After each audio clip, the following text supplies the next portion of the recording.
my connection now. A feeling in my soul, it's beyond the reach of most mere mortals. Take a stand. So remember, no surrender.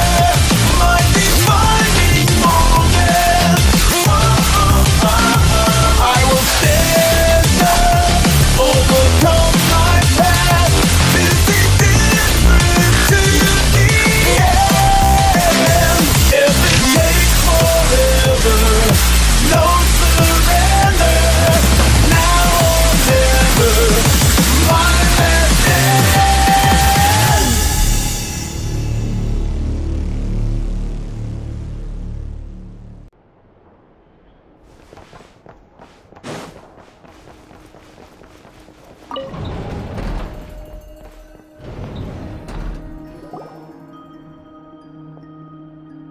Thank you for waiting. It's okay. We actually used the time to help Dainslift get a room at the hotel. That's very considerate of you. Now, I trust you share my curiosity about Rarier's past, and you seem fairly familiar with Mr. Dainsliff already. We spoke at some length after the meeting. He was the one who suggested I should invite you to join this operation. He feels confident that these secrets will be safe with you. Dane has a lot of faith in us, that's for sure. Likewise. I appreciate that you got right on board without interrogating me about why I invited you. It shows that you trust me to explain everything in due course. That's because we know what you're capable of. We appreciate you too, Nefer. You might have been forced to help in the beginning, but this time, it was your choice. That's one way to put it. Another is this, that once a decision's been made, it's set in stone. After that, my only goal is to see it through. Alright, so here's how it is. I'm going to access Rarier's thoughts again using my confidential method. Now, I'm sure you've seen things like this before on your travels, so you're surely well aware of how dangerous it can be. The reason I've gathered you all here is to ensure my safety during the proceedings. I plan for us to enter the fragment of his consciousness together, and once inside, I will focus on searching for information. Think of this as a diving expedition into someone's brain. If I'm the diver, you are my safety equipment, tasked with keeping me alive while I'm under the surface. Once the ceremony begins, we will all be spying on privileged information. But in the interests of safety, you must remain absolutely silent at all times. We will discuss our observations after the ceremony has concluded. Lastly, any individuals of a weaker constitution are advised not to partake in the ceremony. In any case, Paimon has her own job to do, which requires staying in the room, but not joining the ceremony.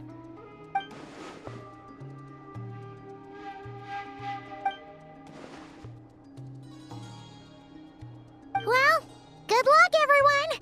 Sounds like all Paimon can do is cross her fingers and root for you guys. There's a little more to it than that. I was being serious when I said you have a job to do. While the rest of us are inside Rarier's mind, it's imperative that we have a team member on the outside. In the event that something goes wrong, you will be our first responder. I don't anticipate any issues, but the extra level of safety will be greatly appreciated. I second that. This is a dangerous operation here, and you're our whole rescue team. That's pretty much the most important job in the crew. So, Paimon's like the lifeguard? Yeah, that makes sense. All right, got it. Good. Please, take a seat. We'll get started momentarily.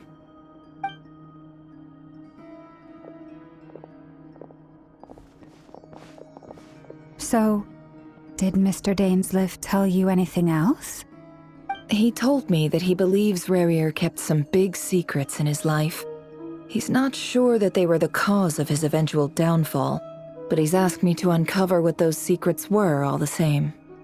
But surely you're not planning to go through with this, no matter the cost. If you think that, you'd be overestimating me. I'm a businesswoman, not a mercenary. But I do have my own professional reasons for taking this job. You think I'd turn down the opportunity to get a first-hand glimpse into Conrian history? No chance. Well, as long as you don't let morbid curiosity get in the way of safety concerns, we're good. We'll do whatever we can to help you. You're such a killjoy.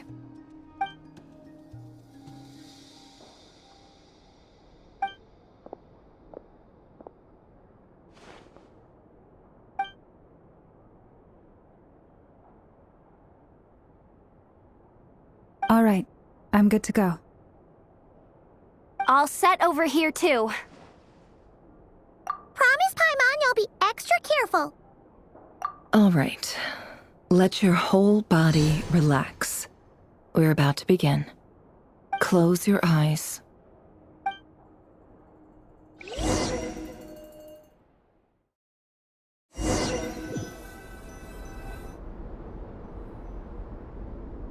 Phew. Could this be his office? Pretty standard setup. Bookshelves, paperwork, files. According to Dainsliff, Rarier used to be an intelligence operative. Chances are there's plenty of top-secret intel stashed away in this room. Is this where you keep your secrets, Rarier? Can't say I'm not looking forward to this.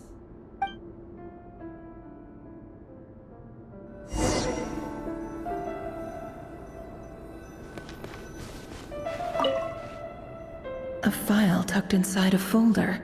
The title reads, Dear Breakfast Shop Owner. It's a list of names, but at this stage I have no idea who any of them even are. He looks even gloomier than last time. I wonder what's changed.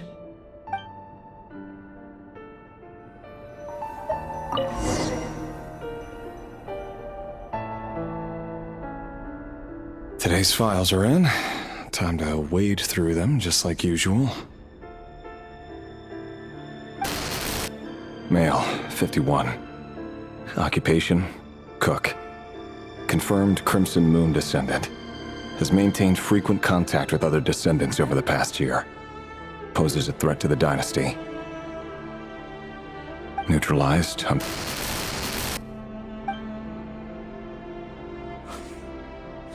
This one should be archived under purged targets.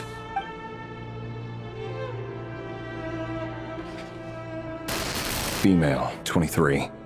Occupation, office clerk. Confirmed Crimson Moon descendant.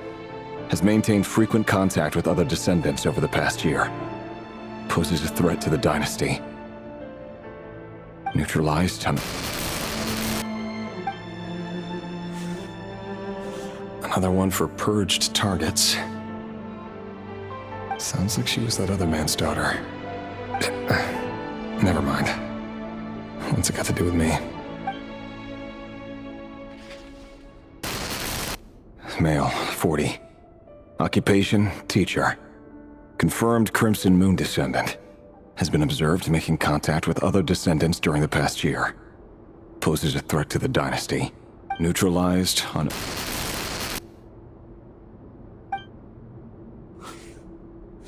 Just another nobody for the archive. Come to think of it, I remember surveilling this man. A case like his never would have been considered a priority in the past. Huh. He barely even interacted with other Crimson Moon descendants.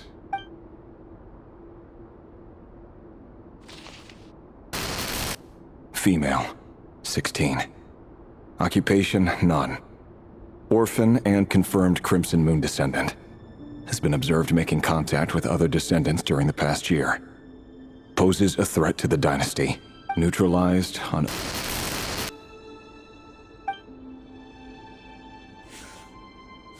Filed. I have no recollection of this girl. None whatsoever. She doesn't seem to be anyone important, but then again, how many of them really are.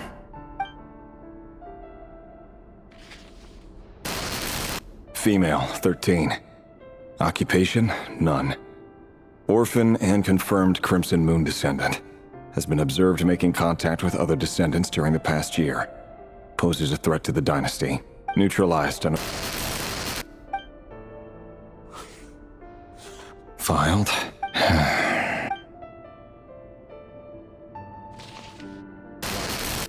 Male, 11.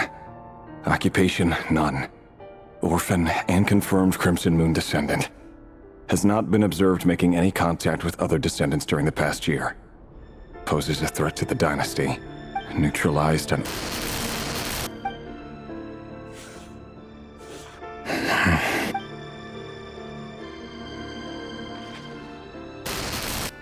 Male. 6. Occupation, none. Orphan and confirmed Crimson Moon descendant. Poses a threat to the dynasty.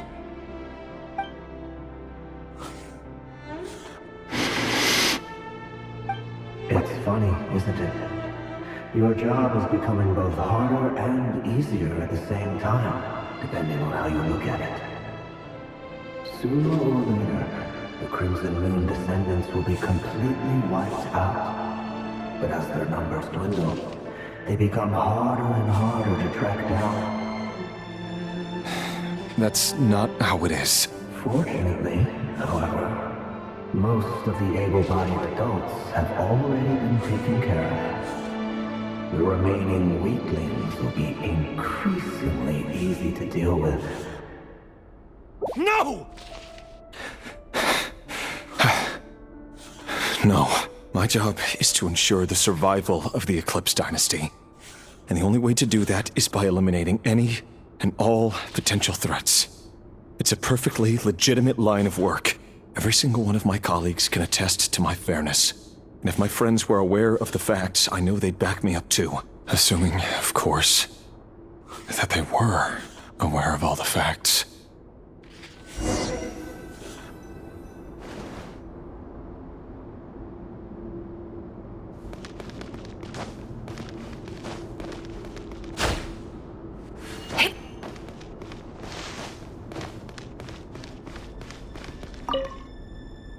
A box containing a ring inlaid with a precious gem.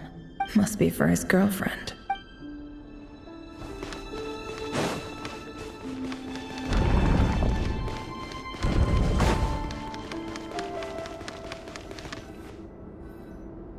Mr. Vedifalnir? It's been quite some time since we last met. Rerir, I trust you're here because you have something important to discuss. Forgive me.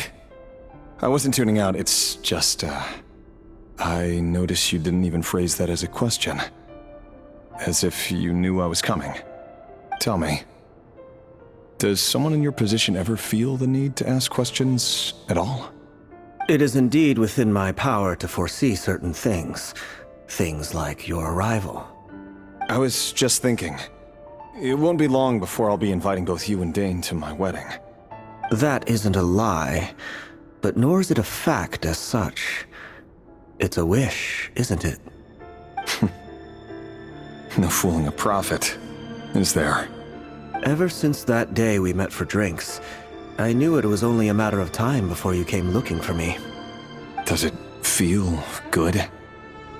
Knowing how the future will unfold. I'm afraid the notions of good and bad fail to capture the complexity of what such a power entails. Once you've seen what will come to pass, it can be all too easy to succumb to fear and melancholy. Unless, of course, you learn to abandon these feelings.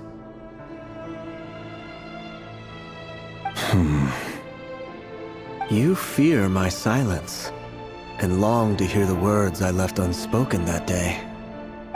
That's right. You must have noticed my reluctance to broach the subject, and the reason is simple. Because the truth could never have lived up to your hopes. For both our sakes, such words are better left unsaid.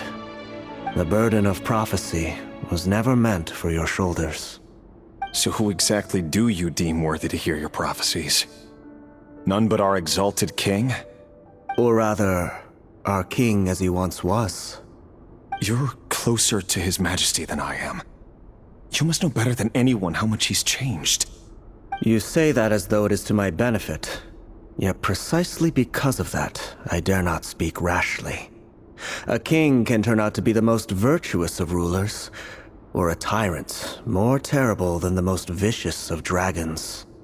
You are so wise and far-sighted, yet still you would have me live in fear of the unknown? You make a fair point. Especially given my silence alone was all it took to send you spiraling downwards. Very well then. Let me offer you some advice.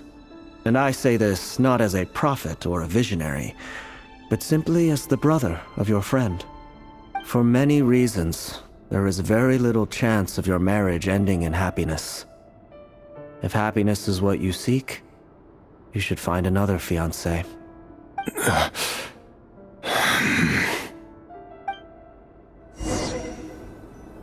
Hold on. There's that same black fog again. Could this memory belong to Thelindis?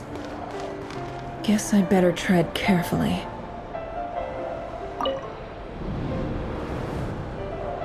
Wait. Hear me out. This time we finally got a clear look at his face and learned his true identity. His name is Rayrir, and he claims to be one of the king's guards. What did you say? A cruel irony, isn't it? The man you're set to marry leads a double life as a brutal executioner. Why are you telling me all of this now? Simple. It's because I want you to kill him. You are the only person he would never suspect. No, absolutely not. I would never dream of doing such a despicable thing. So you'll just stand by and watch him slaughter us to the last? Do not forget that the blood of the Crimson Moon flows in your veins too. The blood of the Crimson Moon? What does that matter now? The dynasty has long been dead and gone. You think that alone is reason enough for me to throw away everything I have? Why wouldn't it be? You two were once a child of the Crimson Moon, just like me.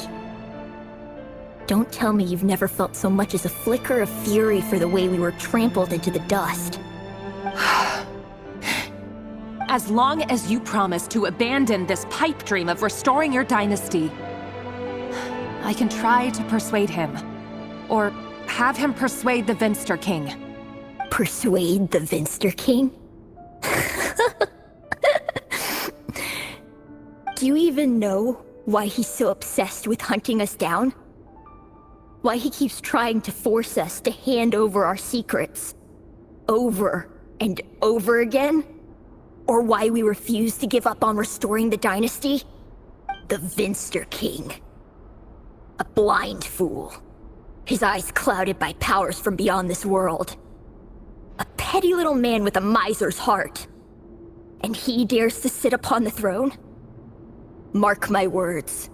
Sooner or later, Conria will fall. And it will be his doing. If you can't bring yourself to do it, so be it. Just you watch. It won't be long before calamity descends upon us all. The Rayrir of Solnari. That really is quite a secret you've been keeping from me, Rayrir. But who am I to talk? Am I really any better? I've kept my own past a secret this whole time too. Love should be built on honesty. But ours was born from lies. And yet, is it really so wrong to hide things that would only make life harder? If we don't cover up the parts that no one else should see, how can we go on pretending to be normal? Vedifulnir must have known all this. And that's why he made his prophecy. In the end, nothing stays hidden forever.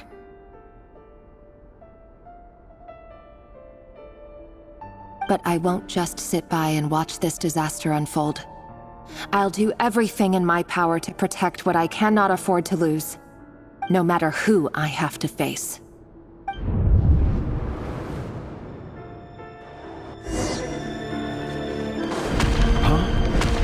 Was that Rerir who just walked past the window? Doesn't it give you the chills that he still takes the same road to work every day? As if nothing ever happened. Those people at the deli. Enough already. They're clearly pretty taken by their own disguises, so just smile and play along. Pull the rug from under beasts like that, and you'll risk having your throat torn out. Deli. They're talking about those people from the opposition. Right. I'd almost forgotten they used to run a deli. But surely you can see he's not the man he pretends to be! So many have died already, and they say that the king's madness grows with each passing day. We're not going to survive this, are we? But why does it have to be this way? Do we really deserve to die just because of the blood that runs through our veins? Felindis, are you even listening? Sorry, Freether. My mind was off wandering. I heard you, though. You're talking about what Rerir said. He's just following the king's orders. He's a secret agent, and it's his job to hunt down rebels and dissidents. By the time you first met him, he'd already taken lives. Maybe he was using you from the very beginning. No. Rerir has no idea I have anything to do with the Crimson Moon. My family are only distant relatives of the main lineage, and besides, my eyes are perfectly ordinary. Truth be told, apart from my teacher, pretty much no one knows I have any connection to any of it. It's been a long time since my family severed ties. But as Orlog said, who could possibly talk sense into that raving lunatic of a king? No one. I'll work something out. Trust me, I'm with you all. But for now, you need to keep yourselves hidden. Don't let anyone find you, anyone at all. Don't forget that Rerir is an Eclipse operative. You need to be extra careful when he's around. And when I am too. For now, don't come looking for me. And if anything happens to me, just act like we've never met. If even you can't escape this, what hope do the rest of us have? But after all this time together, surely he wouldn't lay a hand on you. I won't speak in his defense, nor can I give you a clear answer to that question. But I'll do everything I can to put an end to this. Here, hold on to this. If an opportunity to escape presents itself, take it. You'll be glad you took some spare change. You call that change? But what about you? I've got a job, and there's still money coming in. But you can't go anywhere right now. Please think about yourself for once.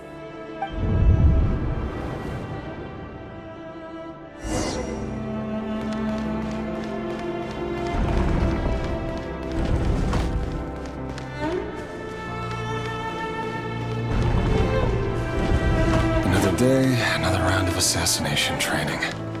Training ground is just beyond this hidden passageway. When you kill a person, doesn't it bother you when you end up covered in their blood?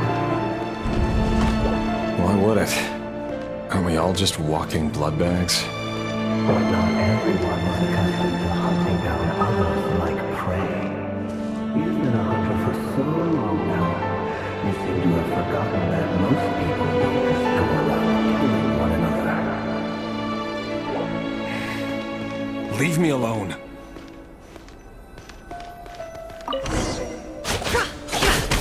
Make sure you have a firm grip on the handle. Then choose your angle well. Keep your movements light and brisk. And the prey won't sense a thing. I doubt that. I'll bet no one's ever died a quiet death at your hands. I work clean. No traces.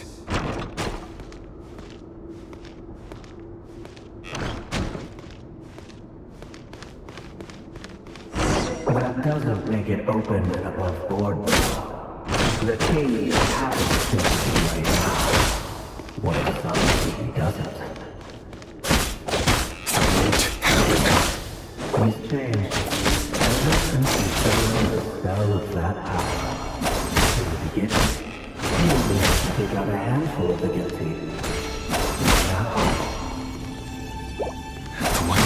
without the least bit guilty. And I've carried out my work flawlessly. It all adds up.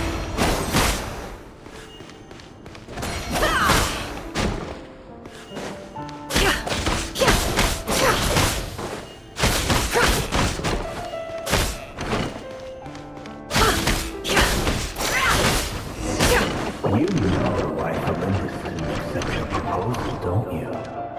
Was it because she didn't trust you? Or something else? Enough!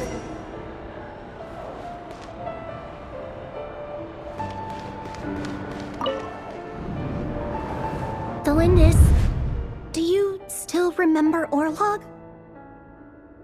Orlog.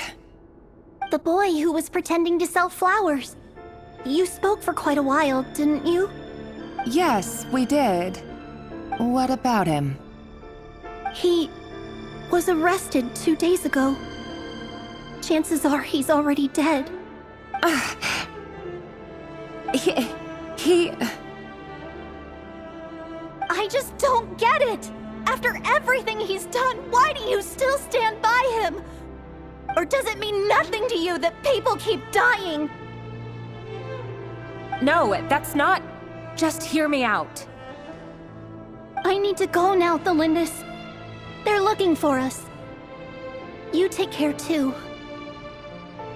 If you ever need a place to hide, come find us.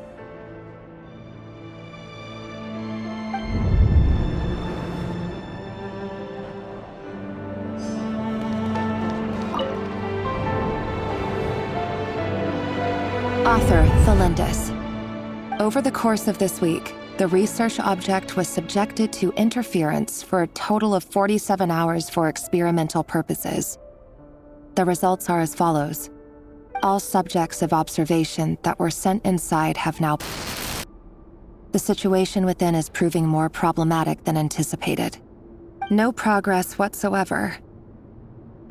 What now? Won't you give me even a glimmer of hope? Things are getting worse by the day. I have to find a way or we'll all be in danger.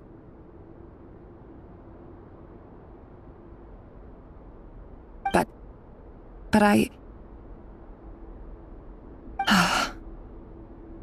If all this research comes to nothing, what then? Sooner or later, it'll be my neck on the line. But could he really bring himself to kill me? No. Surely he wouldn't have the heart.